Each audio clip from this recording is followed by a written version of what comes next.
Hello everyone and good afternoon. Welcome to fill the form. मैं Ritu, CDP teacher, आप सभी का फिल द फॉर्म पे बहुत-बहुत स्वागत करती हूँ।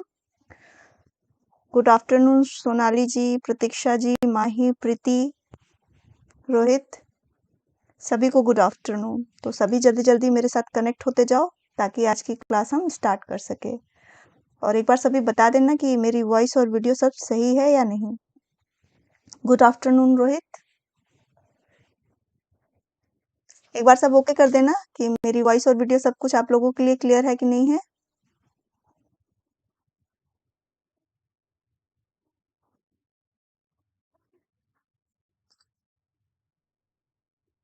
अगर सब कुछ ओके हो तो एक बार सभी कंफर्म कर देना कि मेरी वॉइस और वीडियो सब सही आ रही है आप लोगों के लिए।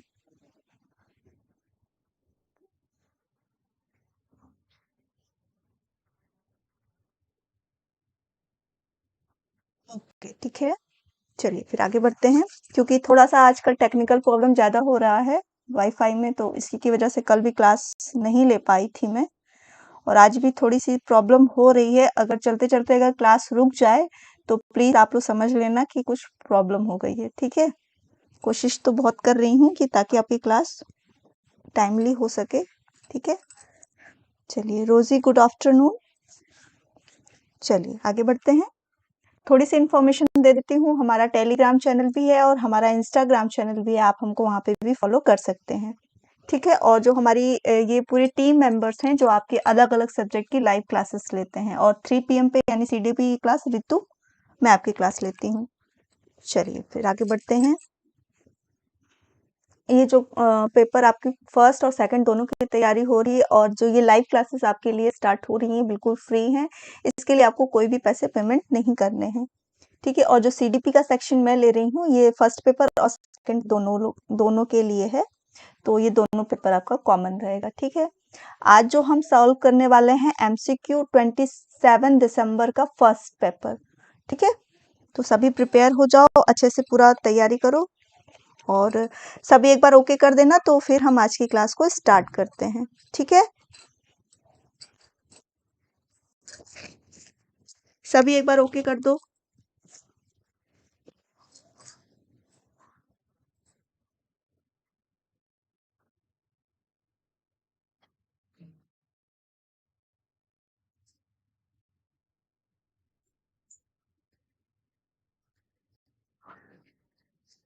एक बार सभी ओके कर देना, तो उससे क्या हो जाएगा, कंफर्म हो जाएगा कि मेरी वॉइस वीडियो सब कुछ क्लियर है आप लोगों को, ठीक है?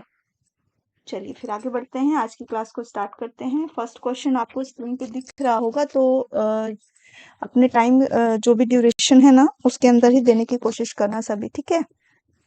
चलिए, और ज़्यादा से ज़्यादा मेंबर्स जुड़िए ताकि आपके पेपर्स को सभी सॉल्व कर सके। हर क्लास आपके लिए बहुत इम्पोर्टेंट है, ठीक है? तो फर्स्ट पेपर में जो फर्स्ट क्वेश्चन आपको दिख रहा है, उसका फटाफट सभी आंसर करना।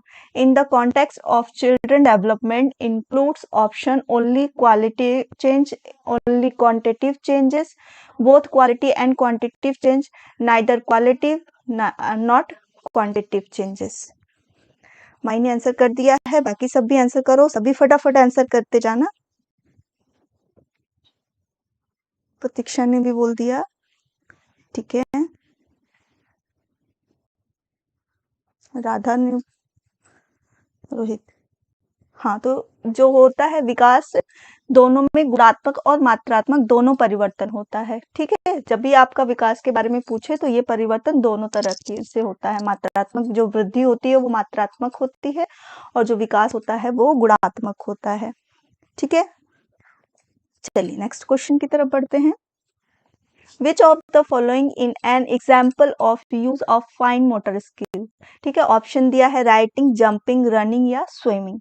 निम्नलिखित में से क्या आपके जो है फाइंड सूक्ष्म मोटर की बात हो रही है, कौशल के उपयोग का एक उदाहरण है लेखन, कूदना, दौड़ना, तैराकी। क्वेश्चन नंबर 2 का सभी आंसर करना।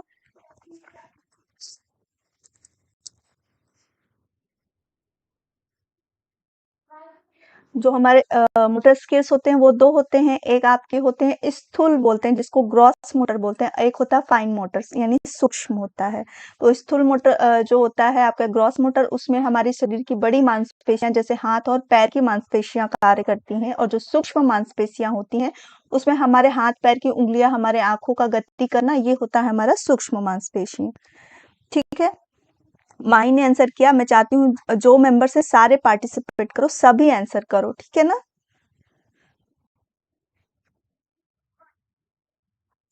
हाँ, प्रीति कौर बोल रही हैं ए। हाँ, प्रीति का आंसर बिल्कुल सही आ रहा है। माही ने भी सही आंसर किया है। जो इसका होगा लिखना, लिखना में हमारे हाथ की उंगलियों का कार्य हो रहा है यानी फाइन मोटर स्किल्स का यूज हो रहा है। तो राइट आंसर हमारा जो बनेगा वो होगा राइटिंग या लेखन। ठीक है, ये हमारे फाइन मोटर में आता है। ठीक है, हाँ, प्रतीक्षा का भी आंसर बिल्कुल सही आ रहा है। नेक्स्ट क्वेश्चन की तरफ बढ़ते हैं। The sensitive period in child development represent, जो सेंसिटिव पीरियड होता है बाल विकास का, वो कौन सा क्या प्रतिनिधित्व करता है? The optimal period of particular capacity of emerge in an individual, the development period for the conception to birth, the development period of transition from childhood to early adulthood, the development period is sudden hormonal changes in an individual। बाल विकास में संवेदनशील अवधि विकल्पों का प्रतिनिधित्व करती है। ठीक है, इसका आंसर करिएगा। किसी व्यक्ति में विशेष क्षमताओं के उभरने के लिए इष्टतम अवधि, गर्भाधान से जन्म तक की विकास अवधि, बचपन से प्रारंभिक वयस्कता का संक्रमण की विकास अवधि, किसी व्यक्ति में अचानक हार्मोनल परिवर्तन की विकास अवधि। संवेदनशील अवधि किसको कहते हैं? क्वेश्चन नंबर 3 का सभी आंसर करना फटाफट। कि संवेदनशील अवधि यानी वो सबसे सेंसिटिव पीरियड होता है, उसमें संवेदनशील अवधि किसको कहते हैं? जिसमें जो विकास होता है, हर चीज जो होती है सबसे तीव्र होती है। ठीक है, वो हमारी संवेदनशील अवधि होती है। और ये जो अवधि होती है, ये कौन सी अवधि में होती है? शैशवावस्था होती है, जो 0 to 5 ईयर होती है। ठीक है, उसी में वो किसका प्रतिनिधित्व करती है? किसी व्यक्ति के में विशेष क्षमताओं के उभरने के लिए इष्टतम अवधि, गर्भाधान से जन्म तक की विकास अवधि, बचपन से प्रारंभिक वयस्कता की अवधि होती है, या किसी व्यक्ति में अचानक हार्मोनल परिवर्तन होते हैं। तो यहाँ पे जैसा मैं बता रही हूँ, संवेदनशील अवधि कौन सी होती है? हमारी शैशवावस्था होती है संवेदनशील अवधि।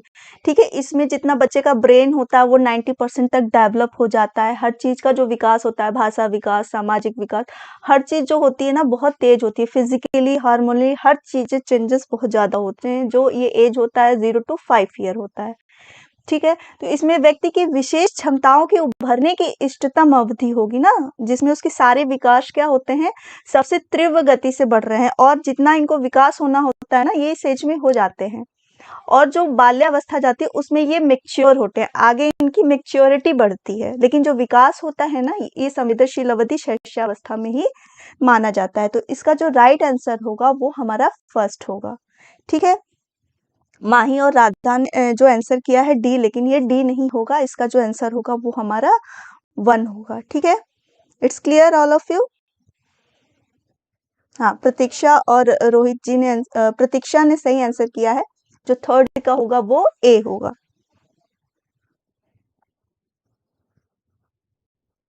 चलिए, इसमें किसी को कोई कंफ्यूजन, इस क्वेश्चन में किसी को कंफ्यूजन हो रहा है क्या?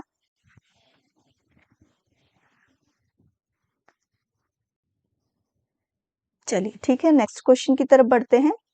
पीयर ग्रुप, सहकर्मी समूह बचपन के द्वितीयक सामाजिकरण में महत्वपूर्ण भूमिका है। बच्चों के सामाजिकरण में इसकी कोई भूमिका नहीं है। बच्चों के सामाजिकरण में एक छोटी लेकिन महत्वहीन भूमिका है। द्वितीयक सामाजिकरण की एजेंसी नहीं है। सहकर्मी समूह, पीयर ग्रुप की बात हो रही है, वो क्या है?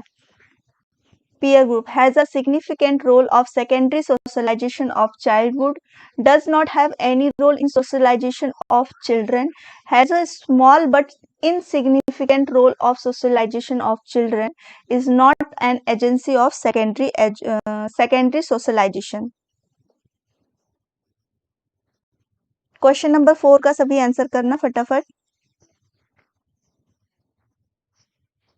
माई बोल रही हैं ए, ठीक है, बाकी सब भी आंसर करो कि इसका क्या होगा।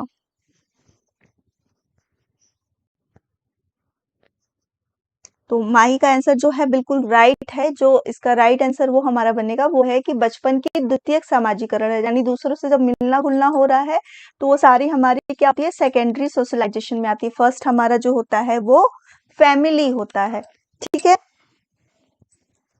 हाँ, तो इसका जो राइट आंसर होगा वो हमारा 1 होगा, ठीक है। बचपन की द्वितीय समाजीकरण में महत्वपूर्ण भूमिका होती है, ठीक है। हाँ, सेजल का भी जवाब सही आ रहा है। चलिए आगे बढ़ते हैं नेक्स्ट क्वेश्चन की तरफ। Which of the following is a sub-stage of Kohlberg's conventional stage of moral development?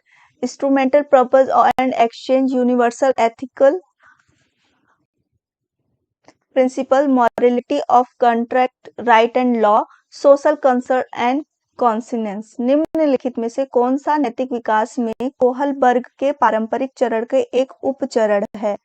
वाद्य उद्देश्य और विनिमय, सार्वभौमिक नैतिक सिद्धांत, अनुबंधन, अधिकार और कानून की नैतिकता, सामाजिक सरोकार और विवेक। ठीक है, आंसर इसमें पहले शो हो गया, एनिमेशन का टाइम लग रहा है चेंज हो गया, तो आंसर आपको पहले शो हो गया होगा। फिर भी आप सब बता देती हूँ कि जो कन्वेंशनल यानी पारंपरिक चरण की बात हो रही है, इसमें एक टिक फॉर टैक वाली स्थिति आती है, अच्छा लड़का एक अच्छा लड़की का। दूसरा जो इसमें फोर्थ आता है स्टेज, वो होता है सामाजिक सरोकार और विवेक, यानी कि जो समाज के नियम, मानदंड और कानून बनाए जाते हैं उनके आधार पे बच्चे उसके अकॉर्डिंग चलना शुरू करते हैं। अनुबंधन, अधिकारों में कानून की नैतिकता जो ये आती है ना, ये आपके जो आपका थर्ड लेवल है ना, उसके आपके 5th स्टेज की बात हो रही है, ठीक है ना। जो सेकंड और थर्ड है वो आपके थर्ड लेवल की दोनों स्टेजेस हैं। और जो वाद्य उद्देश्य यानी कि जैसे को तैसा टिक फॉर टैक वाली होती है, ये हमारी प्री कन्वेंशनल स्टेज की लेवल की सेकंड स्टेज है, ठीक है। तो इसका जो राइट आंसर वो हमारा बनेगा वो 4th का ए बनेगा, ठीक है।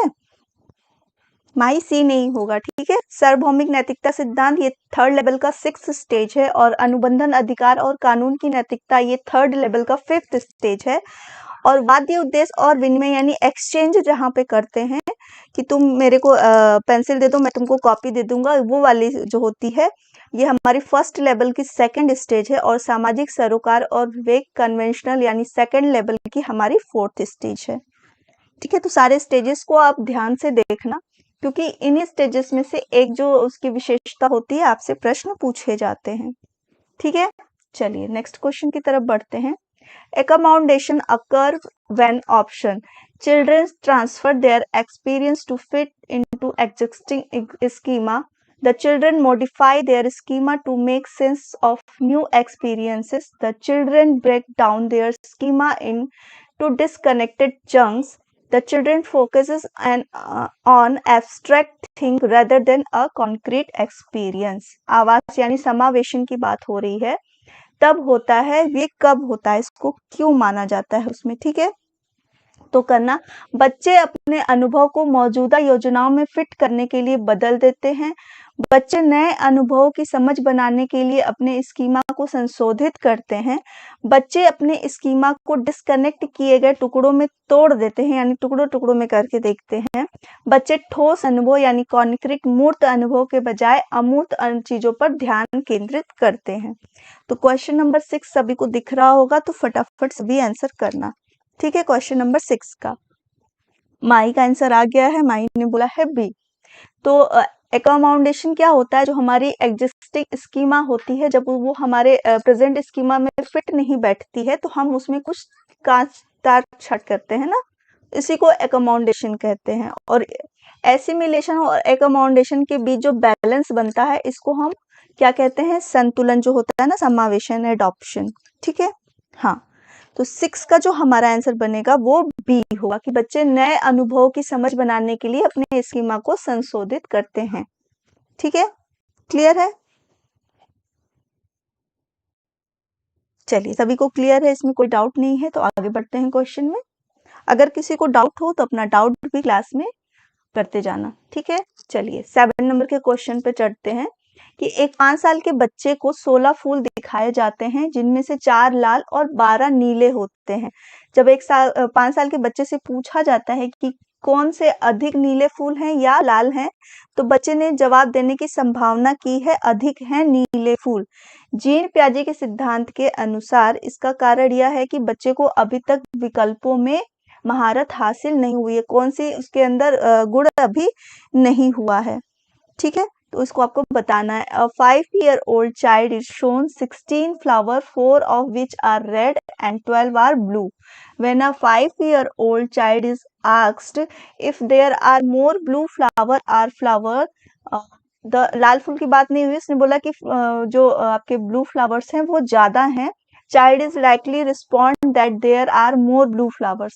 According to Jean Piaget's theory, the reason for this is that the child is yet to master option. किस में है? सीरिएशन में, हायरार्किकल क्लासिफिकेशन, ट्रांजिटिव इंफॉर्मेशन या प्रोपोजिशनल थॉट। डाउट क्लास आपकी इसकी जो होगी ना, जिन बच्चों ने पेड कोर्स ली है उन्हीं के लिए ये डाउट क्लासेस होगी, और मेरी जो डाउट क्लास होगी ना ये कल है 9 PM पे। ठीक है, 9 PM पे कल डाउट क्लास है मेरी। जिन बच्चों ने पेड कोर्स लिया हुआ है सीटेट का, ये क्लासेस उन्हीं के लिए हो रही हैं। ठीक है, जो डाउट क्लास चलेगी कल 9 बजे रात में है। और रिवीजन क्लास किसको किसको चाहिए बताइए, हैंड्स राइज करिए अपनी, क्योंकि अभी मैं अगले मंडे से रिवीजन क्लासेस स्टार्ट कर रही हूँ। तो जो आपको चैप्टर समझ में नहीं आया, मैंने तो अपने से पीपीटी बना लिया कि मुझे क्या क्या आपको पढ़ाना है, क्या क्या बताना है। ठीक है, लेकिन आपको भी जिस चैप्टर में स्पेशली कुछ समझ में नहीं आ रहा हो, वो कॉन्सेप्ट आपको समझ में नहीं आ रहा हो, तो आप मुझे मैसेज कर सकते हैं। पेड कोर्स है। ठीक है प्रीति, कल सीडीपी की आपकी डाउट क्लास है रात में 9 बजे। ठीक है, गूगल मीट पे आपको लिंक भेज दिया जाएगा। ठीक है,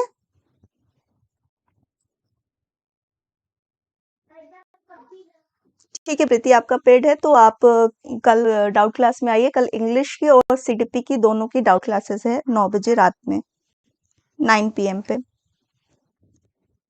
ठीक है, और रिवीजन क्लासेस भी मेरी मंडे से स्टार्ट हो रही हैं। 1 वीक हम लोग रिवीजन क्लासेस करेंगे। तो पर्टिकुलर कोई टॉपिक आपको ना समझ में आ रहा हो तो आप बता दो। बाकी बच्चों से भी मैं जो जो मेरे साथ ज्वाइन हुए हैं सबसे मैं पूछ रही हूँ।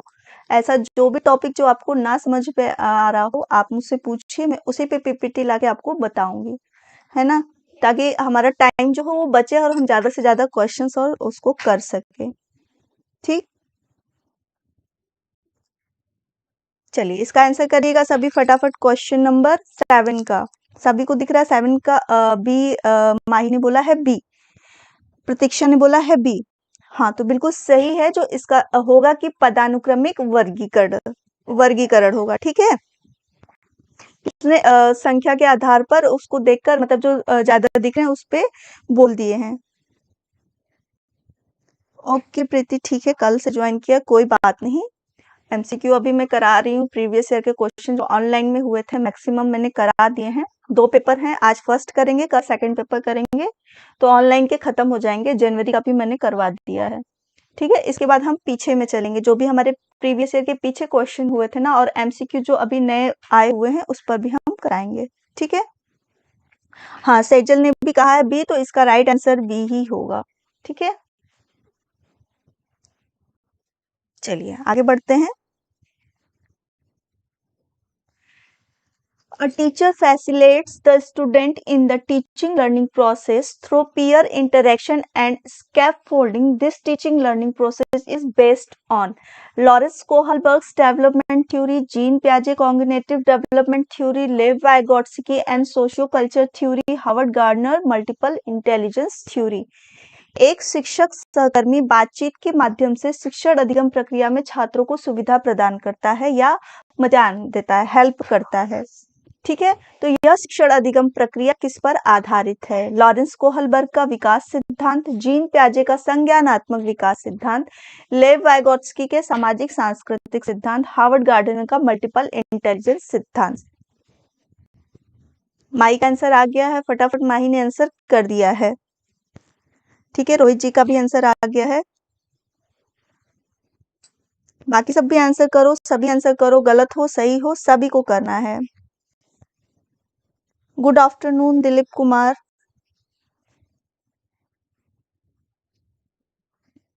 प्रतीक्षा ने भी किया है 8 का सी। हाँ, तो सभी का बिल्कुल सही है। जहाँ स्कैफोल्डिंग की बात आती है, समाज संस्कृति की बात आती है, वहां पे लेव वाइगोट्स्की जी ही आते हैं। ठीक है, स्कैफोल्डिंग सभी को पता है कि वो एक ऐसी टेम्परोरी हेल्प होती है जो बच्चे को किसी कार्य में अटकने में या उसको सहायता प्रदान करने के लिए दी जाती है। जब बच्चा कहीं अटकता है तो उसको हेल्प दी जाती है या फिर कोई कार्य शुरू करने से पहले उसको थोड़ा सा इंस्ट्रक्ट कर दिया जाता है कि आपको कार्य कैसे करना है। ठीक है, चलिए इसका जो राइट आंसर बनेगा वो हमारा 3rd ही बनेगा। ठीक है, देखिएगा नेक्स्ट क्वेश्चन 9 नंबर पे। प्रगतिशील शिक्षा में पाठ्यचर्या लक्ष्यों पर जोर दिया गया है। रटकर याद रखना, प्राधिकरण की अनुरूपता, आलोचनात्मक सोच, रिकॉल और drill. Curriculars goals in progressive education emphasis, rote memorisation, conformity to authority, critical thinking, recall and drill. Sejal ने आंसर कर दिया है। वेरी गुड सेजल, फास्ट आप कर रही हैं। हाँ, दिलीप कुमार जी ने भी किया है 9 का सी। माही ने भी कर दिया। अच्छा, एक क्वेश्चन ये भी बताइएगा कि प्रगतिशील शिक्षा की जब भी बात होती है तो इस पे जो विशेष कार्य किया गया वो किसके द्वारा किया गया, इसको प्रमोट किसके द्वारा किया गया प्रगतिशील शिक्षा के बारे में? आंसर फटाफट बताइएगा।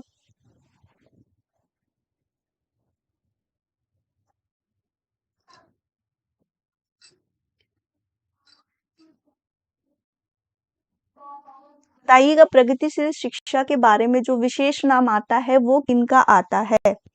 हाँ, 9 का सी है। आलोचनात्मक सोच जो होती है, क्रिटिकल थिंकिंग होती है, प्रोग्रेसिव एजुकेशन में इसको प्रमोट किया गया है। ठीक है, रटकर याद नहीं करना है। ठीक है, अथॉरिटी के रूप में नहीं करना, रिकॉल और ड्रिल नहीं कराना है। ठीक है ना, बार बार एक ही चीज को रटवाना नहीं है, वही बात हो गई।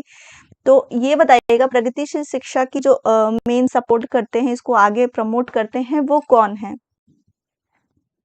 जिसको भी पता हो आंसर करो, गलत सही कुछ भी आता हो आंसर करिए सभी।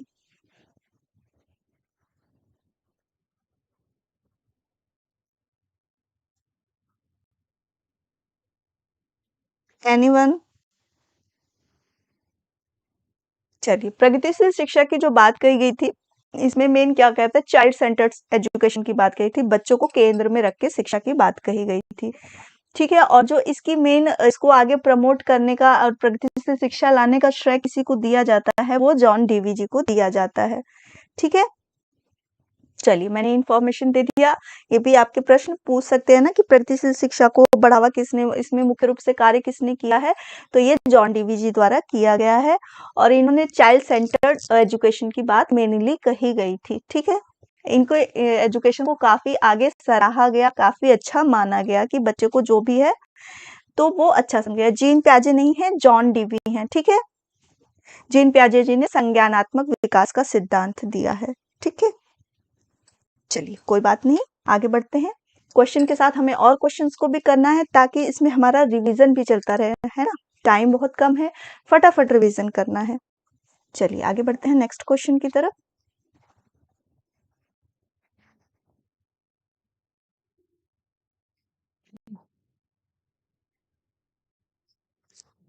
हावर्ड गार्डनर ने के मल्टीपल इंटेलिजेंस के सिद्धांत के अनुसार निम्नलिखित में से कौन सा जटिल आंतरिक भावनाओं को भेदभाव करने और अपने स्वयं के व्यवहार का मार्गदर्शन करने के लिए उनका उपयोग करने की क्षमता को संदर्भित करता है। पारस्परिक बुद्धिमत्ता, इंट्रापर्सनल यानी अंतः व्यक्तित्व या भाषाई बुद्धि या प्राकृतिकवादी बुद्धि। According to Howard Gardner's theory of multiple intelligence, which of the following refer to the ability to discriminate complex inner feeling and the use them the guide one of own behavior? Interpersonal intelligence, intrapersonal intelligence, linguist intelligence या naturalistic intelligence।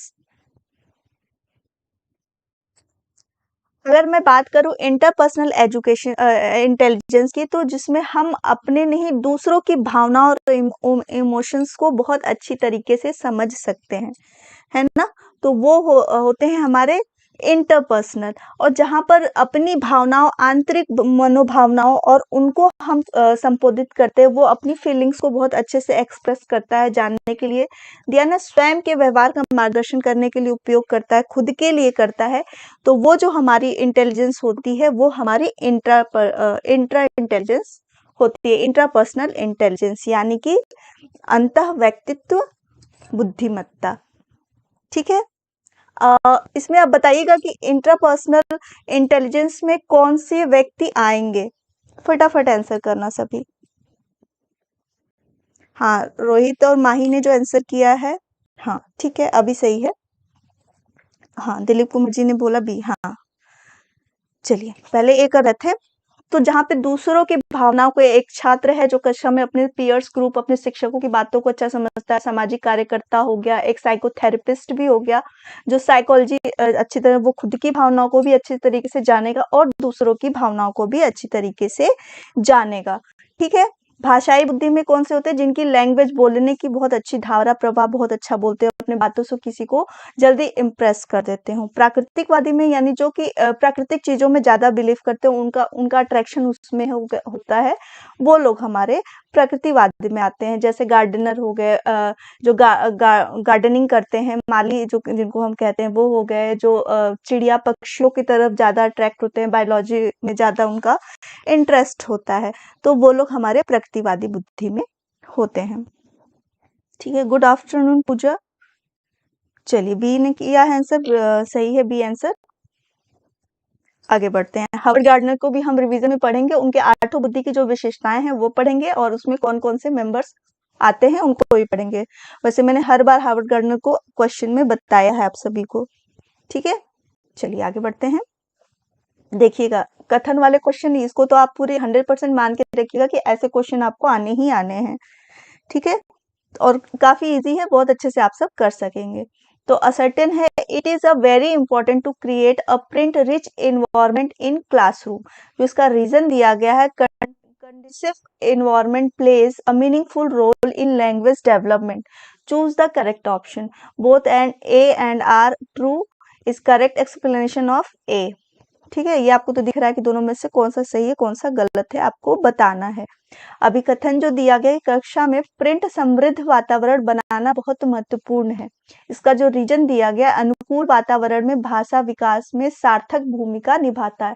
यानी जो हमको अपना school का, class का environment बनाना है, जो रूप बनाना है, वो कक्षा समृद्ध बनाना, हर तरीके से अच्छा बनाना है। इसके लिए जो रीजन दिया गया वो क्या दिया गया कि अनुकूल वातावरण भाषा के विकास में सार्थक भूमिका निभाता है।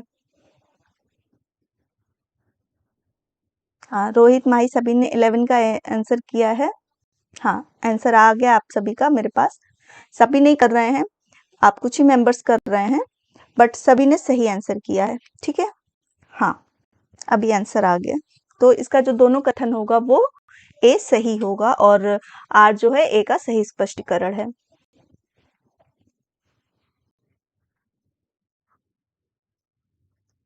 हाँ फरा खानू, आपका भी आंसर सही है। चलिए आगे बढ़ते हैं। आगे जो 12 नंबर का प्रश्न देखिएगा कि डैश शब्द जैविक अंतर को संदर्भित करता है, जबकि डैश लक्षणों और व्यवहारों को संदर्भित करता है जो विशेष संस्कृति पुरुषों और महिलाओं के लिए उपयुक्त मानती है। तो इसका जो ऑप्शन दिया है सेक्स और लिंग, यानी कि दोनों को सेक्स भी लिंग में ही आता है और इसको भी लिंग, लेकिन इसकी इंग्लिश मीनिंग जो होती है ना वो अलग होती है, तो इसको ध्यान दीजिएगा। The term dash refer to biological difference, where are dash refer to traits and behaviors that a particular culture deems appropriate for men and women. Sex and gender, gender sexuality, gender sex या sexuality and gender. Question number 12 का सभी answer करना। Answer करो फिर मैं explain करूंगी।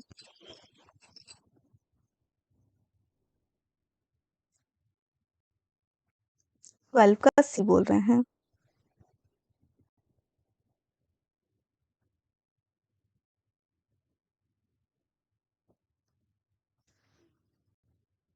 दिलीप दिलीप कुमार बोल रहे हैं 12 का सी, रोहित भी बोल रहे हैं सी। और कोई भी आंसर करेगा? चलिए यहाँ मैं एक्सप्लेन करती हूँ, ठीक है। सेक्स यानी कि जो हमारा बायोलॉजिकल होता है, जो पूर्व निर्धारित प्राकृतिक रूप से निर्धारित होता है कि लड़का है या लड़की है, ये बायोलॉजिकल फैक्टर होता है, ठीक है। ये मेल हो या फीमेल हो, ये पेरेंट्स के उस पे क्रोमोसोम्स पे निर्भर करता है। तो ये हमारा होता है जैविकीय अंतर, जो हमारे बायोलॉजिकल प्राकृतिक रूप से लड़का या लड़की होते हैं। दूसरा हमारा आता है जेंडर, जो समाज द्वारा निर्धारित किए जाते हैं। समाज में कुछ होती है ना, रूढ़िवादिता चलती है कि पुरुषों को घर का बाहर कार्य करना चाहिए, लड़कियां जो होती हैं घर के कार्य बेटर कर सकती हैं। पुरुष जो बाहर पुरुष प्रधान है तो वो बाहरी चीज में हाउस होल्ड करते हैं, और जो लड़कियां हैं वो घर को ही अच्छा संभाल सकती हैं। लड़कियां खाना बना सकती हैं, लड़के जॉब कर सकते हैं। तो ये जो जेंडर वाली बात है कि लिंग को पहले से डिवाइड कर दिया गया, सबके लिए अलग अलग कर दिया गया कि आप इस कार्य को कर सकते हो, आप इस कार्य को कर सकते हो। और ये किसके द्वारा संदर्भित किया जाता है? हमारे समाज के द्वारा। तो वो होता है हमारा जेंडर, ठीक है। और सेक्स जो होता है ये प्राकृतिक रूप से निर्धारित होके आता है, माता के गर्भ में निर्धारित होके आता है कि वो लड़का होगा या लड़की। ये माता पिता के दोनों के क्रोमोसोम्स पे डिपेंड करता है। तो ये तो हो गया कि प्राकृतिक रूप से इसको हम चेंज नहीं कर सकते हैं, ठीक है। लेकिन जो जेंडर की बात कही गई, ये हमारे समाज के द्वारा बनाई गई है।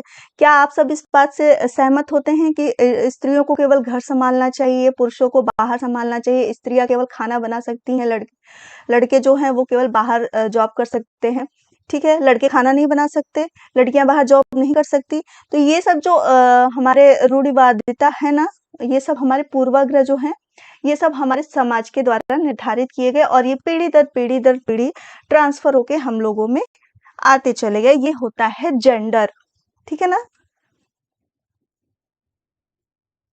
ठीक है, हाँ 3 रॉन्ग होगा।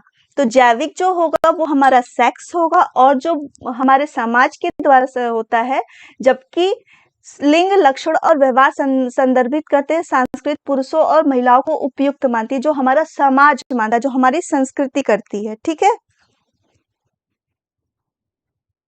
हाँ, तो जो हमारा आंसर होगा राइट वो 1 होगा, ठीक है। तो इस तरह से भी कभी-कभी मैं यहाँ पे सेक्स और लिंग कर दिया, हिंदी में दोनों लिंग लिंग ही देगा, लेकिन आप इंग्लिश मीनिंग देखना तो आपको कंफर्म हो जाएगा, ठीक। चलिए आगे बढ़ते हैं क्वेश्चन नंबर 13 की तरफ। विच of the following will be most appropriate statement for the multicultural classroom, ठीक है। इसका दीजिएगा। School should admit only those student who can communicate in the medium of instruction used in the school. Teachers should respect all language and encourage students to communicate in the language which they are comfortable to speak. Third है, teacher should penalize those students who communicate in the language other than the specified medium of instruction. Assessment should only be done in the medium of instruction specified by school. ठीक है, तो answer करना। ठीक है, अच्छी बात है दिलीप कुमार जी आपका। हाँ, चलिए थोड़ा सा कंफ्यूजन मुझे भी स्टार्टिंग में, जब मैंने हिंदी हिंदी मीनिंग देखा ना तो मेरे को भी दिमाग में घूम गया।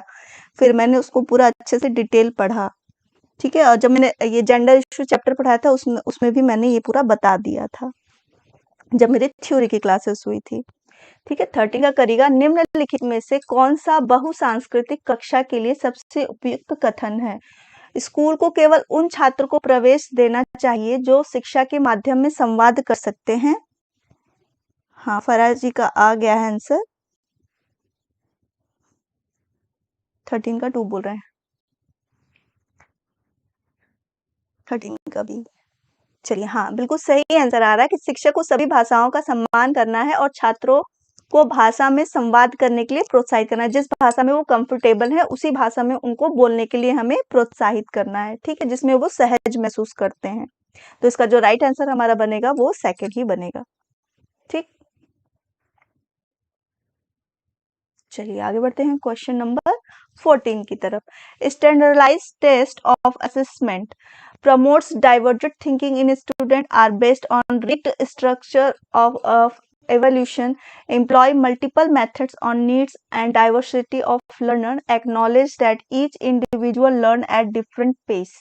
ठीक है, मूल्यांकन विकल्पों के मानकीकृत परीक्षण क्या है? छात्रों में अलग अलग सोच को प्रेरित करना, मूल्यांकन की कठोर संरचनाओं पर आधारित है, शिक्षार्थियों की जरूरतों और विविधता पर कई तरीकों को नियोजित करे, स्वीकार करें कि प्रत्येक व्यक्ति एक अलग गति से सीखता है।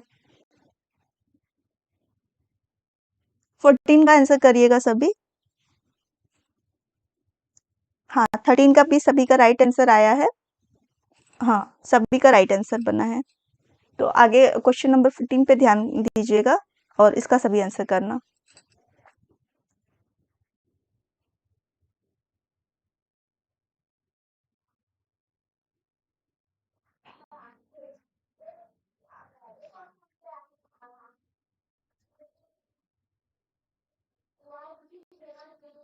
फोर्टीन का बी बोल रही हैं माही।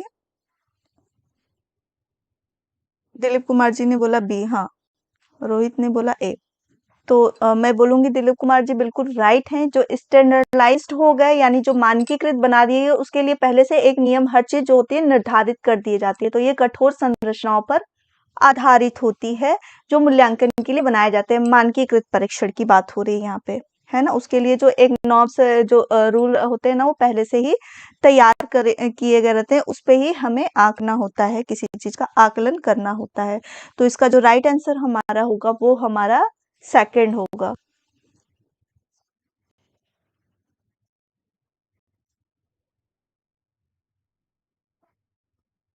हाँ, माही ने भी 14 का बी कहा है। 14 का ए नहीं होगा रोहित? फरा 13 14 का 3 बोल रही है नहीं। अगर जब स्टैंडर्डाइज्ड है तो वो शिक्षार्थियों की जरूरतों के अनुसार तो काम ही नहीं करेगा, ठीक है? अलग अलग सोच को भी प्रेरित नहीं करेगा, स्वीकार करके प्रत्येक व्यक्ति अलग अलग गति से सीखता है। अगर अलग अलग गति से सीखता है तो हमें जो उनका स्केल होगा, आकलन होगा, वो भी अलग अलग तरीकों से करना पड़ेगा, ठीक है? लेकिन जो यहाँ पे स्टैंडर्डाइज्ड टेस्ट की बात हो रही है तो उसके जो पहले से होते हैं कठोर संरचनाओं पर आधारित होते हैं। तो इसका जो राइट आंसर होगा वो हमारा 2 होगा। हाँ, प्रतीक्षा और सेजल, हाँ, आंसर अभी सही किया आपने। चलिए आगे बढ़ते हैं। Which of the following method is suitable for the purpose of the assessment of for learning? ठीक है, निम्नलिखित में से कौन सी विधि सीखने के लिए मूल्यांकन के उद्देश्य के लिए उपयुक्त है? साल में केवल एक बार परीक्षा कराना, बच्चों की वैचारिक प्रगति का नियमित प्रलेखन, मानकीकृत परीक्षण, केवल रिकॉल पर आधारित क्विज कराना। हाँ पूजा, आपका भी आंसर सही है। इसका आपने 14 का बी बोला है, ठीक है। उसका सही है। 15 नंबर क्वेश्चन पे देखिएगा कि which of the following method is suitable for the purpose of assessment for learning? Exam only once a year, regular documentation of children, conceptual progress, standardised test, quiz based only on recall. 15 का B. हाँ, तो जो होगा साल में केवल एक बार परीक्षा कराना किसी भी तरीके से उपयुक्त नहीं है। मानकीकृत परीक्षण भी नहीं करेंगे क्योंकि हर बच्चे की सीखने की क्षमता अलग होती है, तरीका अलग होता है, तो उसके लिए भी हम मानकीकृत परीक्षण का यूज नहीं करेंगे और केवल रिकॉल पर भी आधारित क्विज नहीं कराएंगे, ठीक है ना? हमें तो मेमोराइजेशन को कम करना है, रिकॉल कम कराना है, ड्रिल कम कराना है, जितना भी बच्चे खुद से सीखे, कैसे सीखे, उसको प्रमोट करना है। तो इसका जो राइट आंसर होगा वो हमारा सेकंड ही होगा, ठीक है। हाँ, 15 का भी सभी ने सही आंसर किया है इसका। सभी का आंसर बिल्कुल सही आ रहा है।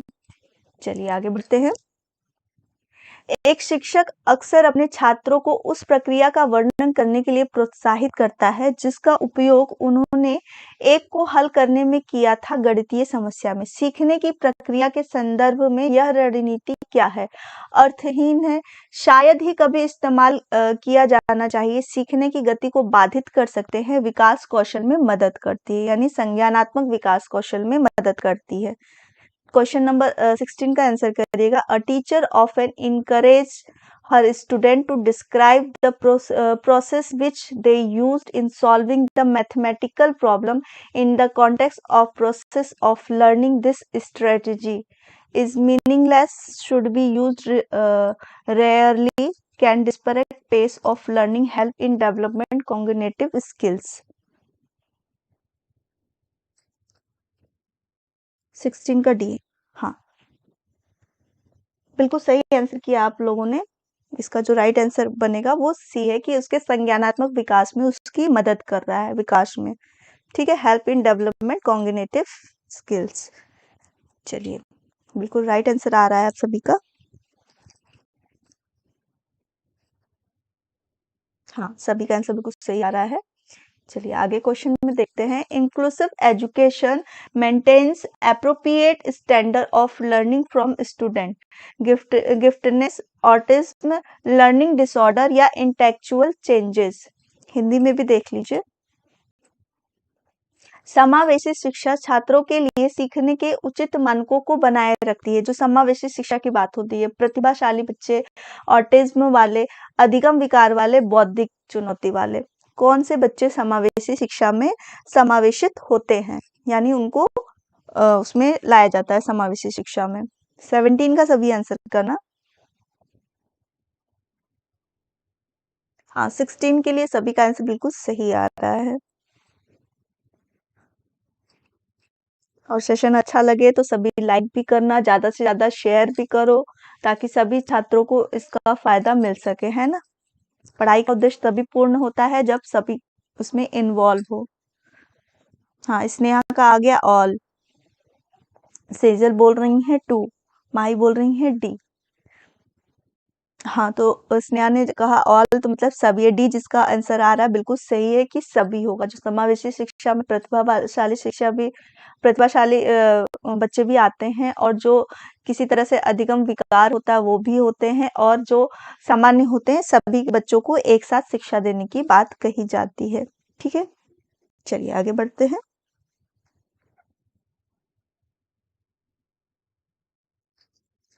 एक स्थिति जिसमें एक बच्चा अक्सर अक्षरों और शब्दों को छोड़ देता है या उलट देता है, पढ़ना कहा जाता है, क्या कहा जाता है?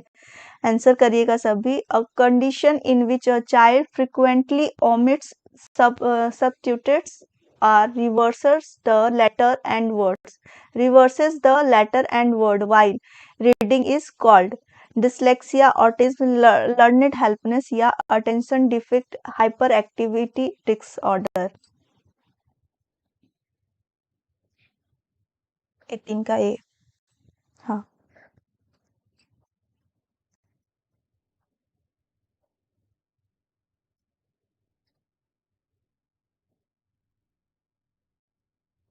हाँ, सभी का आंसर बिल्कुल सही आ रहा है कि जो अक्षरों को उल्टा-पुल्टा पढ़ते हैं, इधर-उधर देखते हैं, तो ये जो बच्चे होते हैं वो डिस्लेक्सिया से ग्रसित होते हैं। हाँ, सभी का आंसर बिल्कुल राइट आ रहा है। चलिए आगे क्वेश्चन देखते हैं। 19 नंबर का देखिएगा। बिंदु अपने दम पर प्रोजेक्ट करने के लिए बहुत उत्साहित है। वह मूल और अलग-अलग के साथ आती है समाधान के लिए। ये किसकी विशेषता है? बिंदु अहंकारवाद, रचनात्मकता, बाहरी प्रेरणा या संज्ञानात्मक देरी। 90 नंबर का आंसर करिएगा।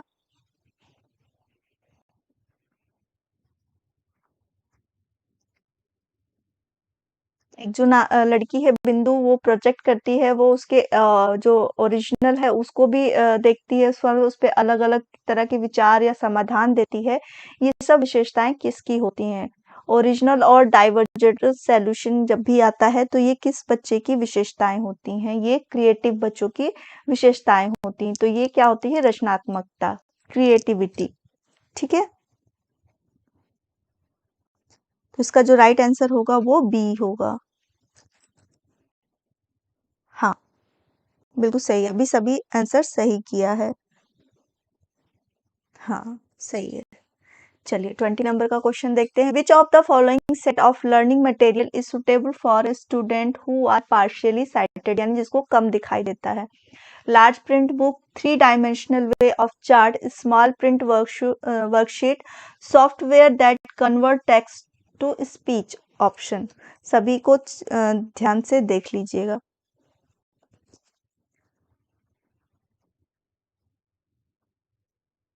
19 का बी सभी के लिए सही है आंसर।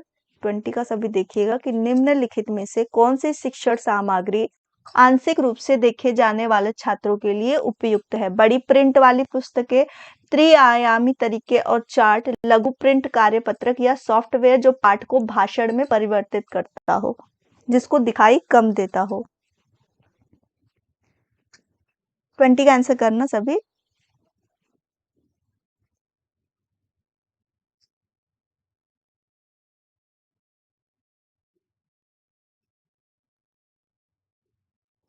रोहित बोल रहे हैं डी।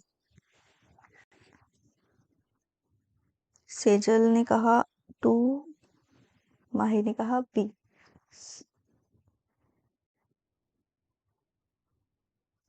हाँ, तो इसका जो राइट आंसर होगा वो हमारा 2 ही होगा, क्योंकि बड़ी प्रिंट वाली पुस्तकों को भी यूज करना है, 3 डायमेंशनल चार्ट को भी यूज करेंगे। जो नहीं यूज करेंगे लघु प्रिंट यानी स्मॉल प्रिंट वाले वर्क को नहीं करेंगे, जो बच्चों को नहीं दिखाई देता है। और सॉफ्टवेयर जो पाठ को भाषण में परिवर्तित करे, यानी जो वो सुन सके, अगर उसको दिखाई नहीं देता तो वो चीजों को सुन के भी पढ़ सकता है। तो इसका जो राइट आंसर हमारा बनेगा वो हमारा बी ही होगा। ठीक है, हाँ बिल्कुल सही आंसर कर रहे हैं। हाँ, दिलीप कुमार जी बोल रहे हैं डी कैसे होगा। बिल्कुल सही कि डी नहीं होगा। लघु प्रिंट यानी स्मॉल प्रिंट वाले जिनको दिखाई कम देता है, तो छोटे प्रिंट उनको हम कैसे करेंगे? बड़ी प्रिंट की वाली पुस्तकों को ही यूज करेंगे जिसको दिखाई कम देता हो। ठीक है, हाँ, तो इसका जो राइट आंसर हमारा होगा वो 2 ही होगा। चलिए नेक्स्ट क्वेश्चन देखते हैं। 21, निम्नलिखित में से कौन सी कक्षा में बच्चों के सीखने को समर्थन करने के लिए एक प्रभावी रणनीति नहीं है? Which of the following is not an effective strategy to support children's learning in classroom? Helping students develop concept map, teaching student the use of mnemonic and chunking, asking student to passively copy the solution of question, encouraging children to sit and learn with peers. छात्रों की अवधारणा मानचित्र विकसित करने में मदद करना, छात्रों को निमोनिक्स और चंकिंग का उपयोग सिखाना, छात्रों को प्रश्न के समाधान को निष्क्रिय रूप से कॉपी में करने के लिए करना, या बच्चों को साथियों के साथ बैठने और सीखने के लिए प्रोत्साहित करना।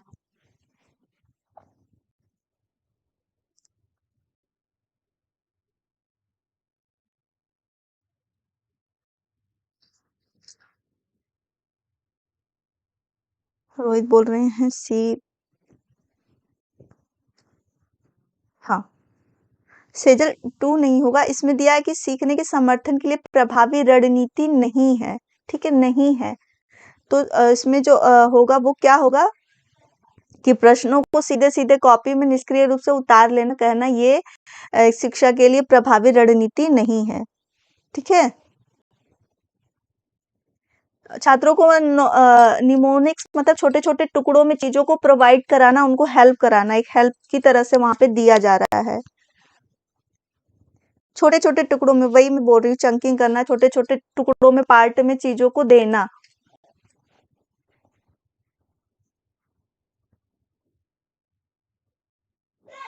खंड में चंकिंग मतलब खंडित करना, खंड करना। ठीक है,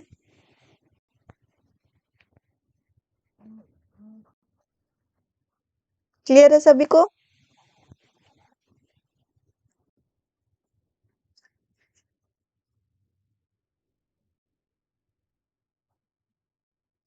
चलिए आगे बढ़ते हैं।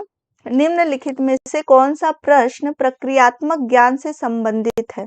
Which of the following question is related the procedural knowledge What is the capital of America? What is the difference between map and globe?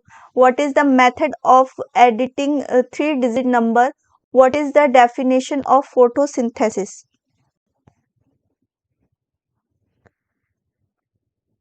Question number 22 का सभी आंसर करना।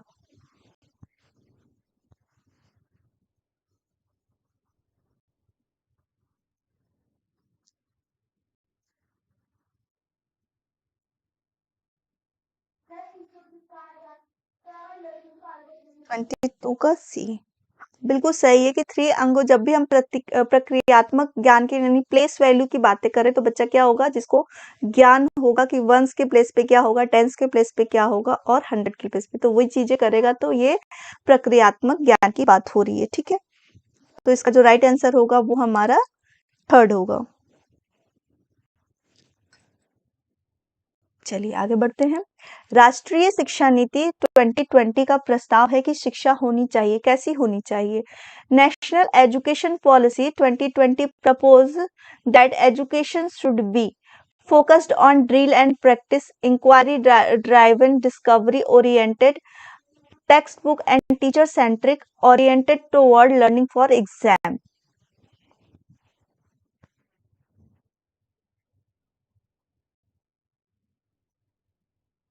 क्वेश्चन नंबर 23 सभी को दिखाई दे रहा है?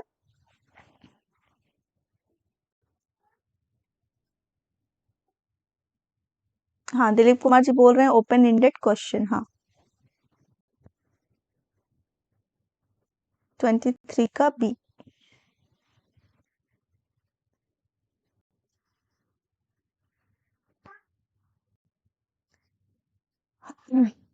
कौन सी बोल रहा है? सेजल बोल रही है सी। हाँ, डिस्कवरी है। हाँ, बिल्कुल सही है। जो 2020 बात कर रही है वो ड्रिल और अभ्यास पे नहीं कर रही है, पाठ्य पुस्तक पे भी नहीं कर रही है, केवल परीक्षा से संबंधित भी नहीं कर रही है कि केवल परीक्षा उन्मुख होना चाहिए। तो क्या होना चाहिए? जांच संचालित, इंक्वायरी होना चाहिए, डिस्कवरी ओरिएंटेड होना चाहिए। ठीक है ना? बच्चे हर चीज को क्यों है, कैसे है, हर चीज को जब खोजेंगे तो वो उन चीजों में ज्यादा इन्वॉल्व होंगे, उस चीजों को ज्यादा करेंगे। ठीक है? नहीं, ए भी आंसर नहीं होगा, इसका जो राइट आंसर होगा वो टू होगा। स्नेहा ने बोला डिस्कवरी। हाँ, बिल्कुल सही है, डिस्कवरी ओरिएंटेड होना चाहिए।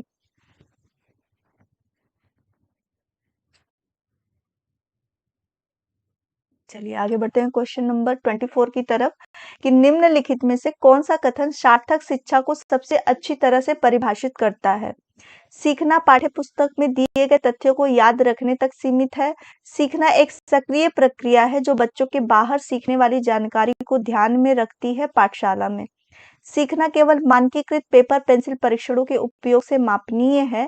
सीखने की प्रक्रिया में एक छात्र को शिक्षक से ही जानकारी प्राप्त करनी चाहिए। Which of the following statement best defines meaningful learning? Learning is limited to remembering fact given in textbook. Learning is an active process that takes into account the information children learn outside of school. हाँ, answer तो सभी कर रहे हैं। 24 का B कर रहे हैं। हाँ, बिल्कुल सही है कि सीखना जो है वो क्या होना चाहिए? Learning in an active process that takes into account the information children learns outside of school. सीखना एक सक्रिय प्रक्रिया है जो बच्चों के बाहर सीखने वाली जानकारियों को ध्यान में रखती है पाठशाला में। पाठशाला में उनके बाहरी ज्ञान को भी महत्व दिया जाता है और ये सीखने का एक्टिव प्रोसेस माना जाता है। ठीक है? हाँ, बिल्कुल सही आंसर कर रहे हैं सभी इसका। चलिए आगे बढ़ते हैं। क्वेश्चन नंबर 25 को देखिएगा कि समस्या समाधान के संदर्भ में किसी समस्या का प्रतिनिधित्व करने के लिए एक तरीके पे अटकना कहलाता है। कार्यात्मक स्थिरता, प्रतिक्रिया सेट, एनालॉजिकल सोच या फिर साधन अंत विश्लेषण। In context of problem solving, getting stuck on a way of responding a problem is called functional fixedness, response set, analogical thinking, means and analysis. Sorry, means and end analysis.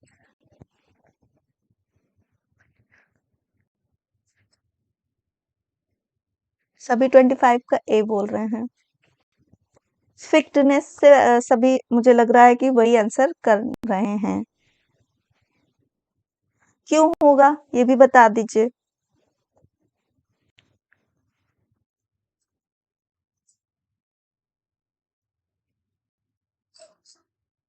क्यों होगा? समस्या समाधान के संदर्भ में किसी समस्या के प्रतिनिधित्व करने के एक ही तरीके पर अटकना, यानी जो भी प्रॉब्लम हो हम एक ही तरीके से बार-बार सॉल्व कर रहे हैं, कुछ अलग तरीका हम नहीं ढूँढ रहे हैं कि वो प्रॉब्लम हम किसी दूसरे तरीके से भी सॉल्व कर सकते हैं। लेकिन एक ही हम पर्टिकुलर्स पे अटक गए कि हमको यही सॉल्व करना है, तो यहाँ जो आंसर बनेगा वो होगा प्रतिक्रिया सेट, यानी कि रिस्पॉन्स सेट। रिस्पॉन्स सेट कब होता है? जब सॉल्वर सबसे अच्छा समाधान खोजने के प्रयास करने के बजाय जो सामान्य रूप से जो करते हैं ना, जो जिसे सब करते हैं, जो मेथड होता है उसी को अप्लाई करते हैं, बार-बार उसी पे करने पर जोर देते हैं, तो इसको बोलते हैं प्रतिक्रिया सेट। यानी अटक गए कि हम उसी पे बार-बार कार्य को करेंगे। ठीक है? अटकना से आप लोगों ने फिक्स ले लिया कि अटक रहा है, यानी स्टक कर रहा है, एक ही चीज को बार-बार कर रहा है, ये चीज हो गया। ठीक है ना? जिसे सभी सॉल्व कर रहे हैं, किसी क्वेश्चन का आंसर जो होता है ना कि कोई ऐसे क्वेश्चन आपको दे दिया जिसका एक फिक्स्ड आंसर, जैसे हमने आपको एक क्वेश्चन दे दिया कि आप आईक्यू बताओ कि एक 5 वर्ष के बच्चे की आईक्यू जो मानसिक आयु 6 वर्ष है, तो किसी ने वो एक आपने आंसर पर्टिकुलर निकाल दिया कि हाँ फॉर्मूला लगाया निकाल दिया आंसर, ठीक है, कि ये बच्चा मतलब अच्छा है। लेकिन एक जो क्रिएटिव वाला होगा वो क्या करेगा, वो करेगा कि वो कई तरीके से बताएगा, उसके सारे गुण विशेषताओं सब चीज़ों को बता दिया। ठीक है? तो ये कई तरीकों से सोच करना है, लेकिन जहाँ पे वो अटक गया कि हमको सीधे फ़ॉर्मूला को लगाना है, सॉल्व करना है और यही आंसर बताना है। ठीक है? तो ये हमारा जो होगा प्रतिक्रिया सेट। जब सॉल्वर क्या करता है, सबसे अच्छा समाधान खोजने के प्रयास करने के बजाय जो सामान्य लोग सभी जो करते हैं, जो नियम होता है उसके आधार पर ही निर्भर होता है और उसी तरह से आंसर करना वो पसंद करने लगता है।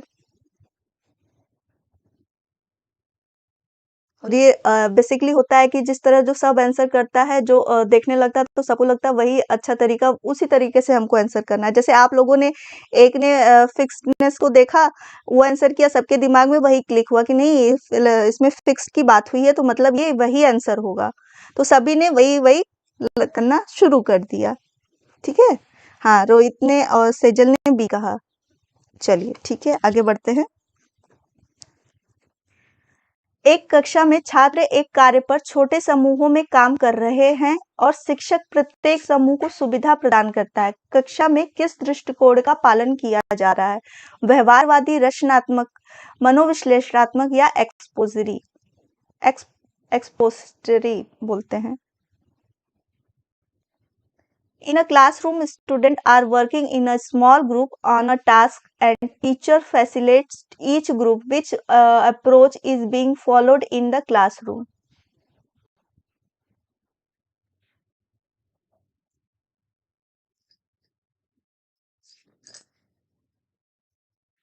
क्वेश्चन नंबर 26 का आंसर करिएगा।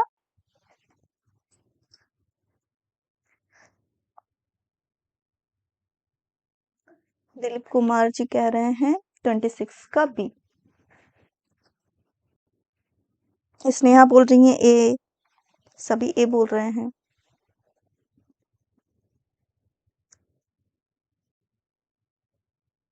तो इसमें रचनात्मक ही होगा, ठीक है ना? समूह में कार्य कर रहे हैं यानी एक दूसरे से हेल्प लेते हुए कार्य कर रहे हैं, है ना? तो दिलीप कुमार जी ने जो आंसर किया था वही सही आंसर है। 26 का जो होगा वो बी होगा।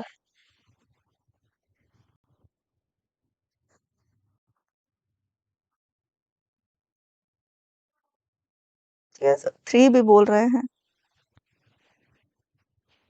इसका जो राइट आंसर होगा वो रचनावादी होगा, यानी सभी क्या कर रहे हैं, मिलके एक नए ज्ञान का सृजन कर रहे हैं, निर्माण कर रहे हैं।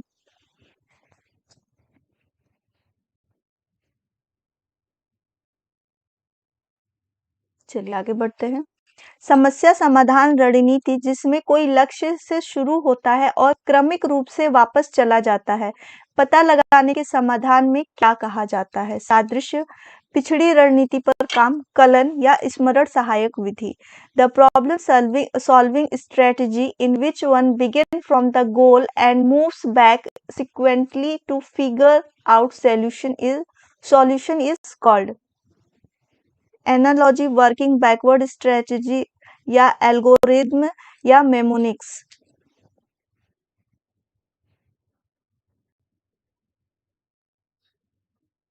क्वेश्चन नंबर 27 का सभी आंसर करना।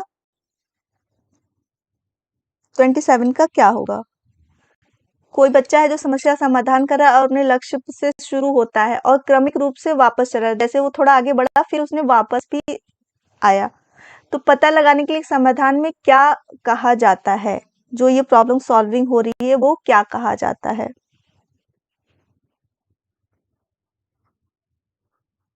अगर वो समस्या का समाधान कर रहा है यानी कि वो पीछे भी रीचेक कर रहा है आपको कि मैंने अभी क्या किया। कभी कभी होता है ना, जब हम सवाल लगाते सॉल्व करते हैं, ऐसा करते कभी कभी कुछ आंसर मिस्टेक होता है या फिर अपने आप को रीचेक करने के लिए हम वापस से पूरा प्रोसीजर फॉलो करते कि हमने क्या क्या किया है। ठीक है ना? एग्जाम टाइम में भी आप क्वेश्चन करने के बाद लास्ट में सब सॉल्व पीछे देखते हो ना कि कहीं कोई गलती तो नहीं हो गई, है ना?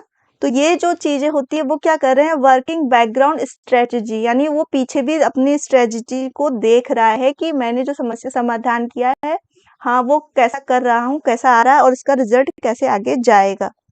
ठीक है, तो इसका जो राइट आंसर वो होगा पिछड़ी रणनीति पर काम करना।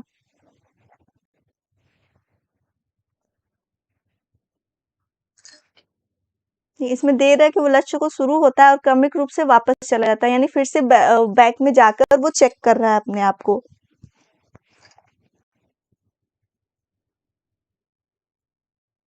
हाँ, तो इसका जो आंसर होगा वो हमारा बी ही होगा। ठीक है, नेक्स्ट क्वेश्चन की तरफ देखिएगा।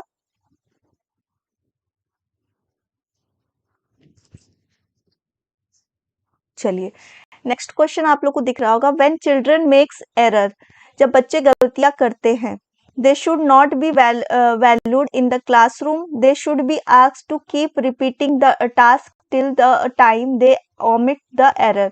They should be shifted to a separate section of the classroom. The teacher should have discussion with the child to gain an understanding about child's thinking. जब बच्चे गलतियां करते तो कक्षा में उन्हें किस तरह से देखा जाना चाहिए? उन्हें कक्षा में महत्व नहीं दिया जाना चाहिए।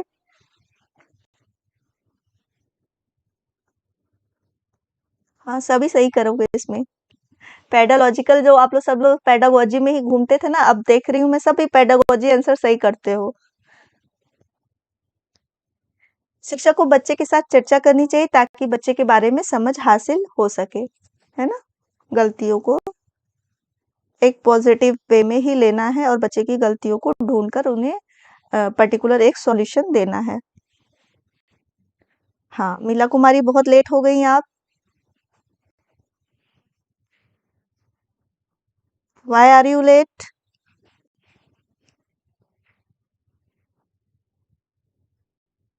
चलिए, हाँ डी किया, सभी ने सही आंसर किया है इसका। आगे बढ़ते हैं, 29 नंबर का क्वेश्चन देखिएगा। How can a teacher encourage her student to remain intrinsically motivated for learning?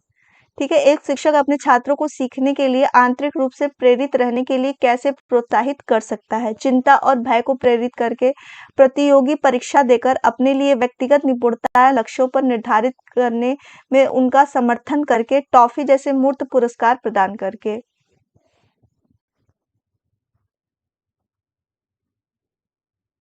Okay, कोई बात नहीं, कोई बात नहीं मीरा, टेक केयर योरसेल्फ।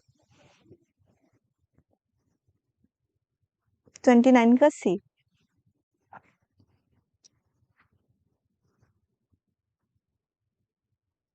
हाँ, जो आंतरिक प्रेरणा की बात हो रही है तो वहां पे उसके व्यक्तिगत निपुणताओं और लक्ष्य को निर्धारित करने के लिए उसे समर्थन करके, अप्रिशिएट करके। ठीक है, हाँ, आंसर सभी का राइट आ रहा है इसके लिए। चलिए, नेक्स्ट क्वेश्चन की तरफ बढ़ते हैं। लास्ट क्वेश्चन है, एक छात्र को अपने स्वयं के सीखने की योजना बनाने, निगरानी करने, मूल्यांकन करने और संशोधित करने की क्षमता के रूप में जाना जाता है। ध्यान दे, याद करो, याद रखना या या अभिसंज्ञान होगा, इसका होगा ना? हिंदी में अभिसंज्ञान, अधिसंज्ञान।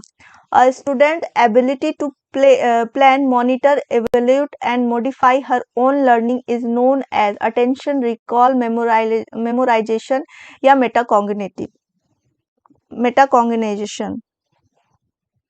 13 का डी। हाँ, यानी खुद के सोचों को ही प्रमोट कर रहा है, उसको देख रहा है, निगरानी कर रहा है कि उसने सेल्फ डायरेक्ट कर रहा है खुद को। हाँ, तो बिल्कुल सही है, जो इसका राइट आंसर होगा वो मेटाकॉग्निशन होगा।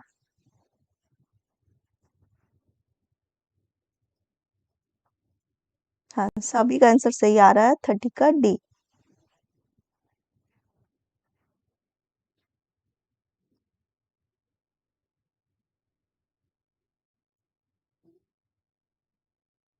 सभी का आंसर बिल्कुल सही है। यहाँ तक किसी को कोई कॉन्सेप्ट समझने में कोई दिक्कत प्रॉब्लम हो रही हो तो बताना प्लीज। My 25 out of 30। चलिए,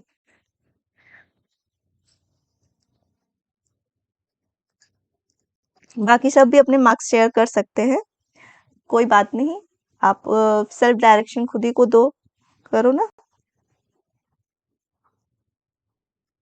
प्रतीक्षा का भी 25 है, 25 आउट ऑफ 30। चलिए, यहाँ तक किसी को कुछ भी प्रॉब्लम हुआ किसी कॉन्सेप्ट को समझने में? Sejal 27, very good. रोहित 22। रोहित बहुत परेशान रहते हैं आप नोट्स को लेकर, बट आप भी अच्छा कर रहे हैं, डोंट वरी, आपका सब हो जाएगा। रिवीजन क्लासेस में आना बिल्कुल मत भूलना, क्योंकि रिवीजन क्लासेस आपके लिए बहुत हेल्पफुल होंगी। और इसमें क्या हम करेंगे, क्विक रिवीजन करेंगे, फटाफट जो चीजें होती है ना, जो रिकॉल करना है फटाफट की, क्या क्या हमें याद करना है, क्या क्या होना है। ठीक है, थैंक यू पूजा। और जो भी मेंबर्स हैं, आज बहुत कम मेंबर्स जुड़े हैं, लेकिन मैं चाहती हूँ कि सभी मेरे साथ ज्वाइन हो, सारे क्लास को फायदा लो। और लाइक शेयर करना, लाइक शेयर करने में कोई पैसे नहीं लगने हैं, क्लास के कोई पैसे नहीं लग रहे हैं। और हम लोगों की तो खासियत है कि जो चीजें फ्री में होती हैं उनको हम बहुत तेजी से करते हैं, भले वो चीज में हमारा इंटरेस्ट हो ना हो। लेकिन ये तो आपके लिए यूजफुल क्लासेस हैं, आपके लिए बनी हुई हैं, तो आप सभी इसमें आओ। ओके, लेट जुड़े थे, ठीक है दिलीप कुमार जी, कोई बात नहीं, लेकिन आपने बहुत अच्छा रिस्पॉन्स किया। जब से आप क्लास में आए, आप चीज़ों को समझ भी रहे हैं, एक्सप्लेन भी कर रहे हैं, तो मुझे बहुत अच्छा लगा दिलीप कुमार, आपने क्लास में उस चीज़ों को समझते हुए आंसर किया है।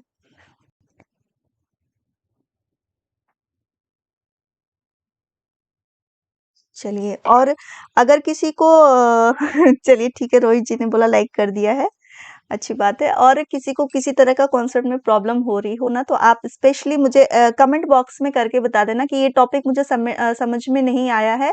तो मैं कोशिश करूंगी कि मैं उसी टॉपिक पे आपका रिवीजन कराऊं, और वो चीजें आपके कॉन्सेप्ट क्लियर हो जाए, क्योंकि टाइम कम है, हर एक चैप्टर के लिए हर एक दिन नहीं ले सकते हैं। ठीक है,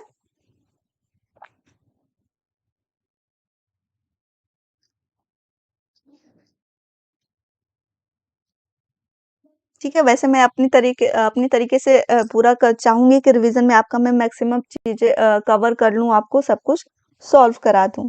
ठीक है, तो ऐसे ही रोज मेरे साथ क्लास में बने रहिए, और थैंक यू फॉर वॉचिंग मी। मिलते हैं कल की क्लास में, तब तक के लिए bye bye all of you, and take care yourself. Okay, चलिए।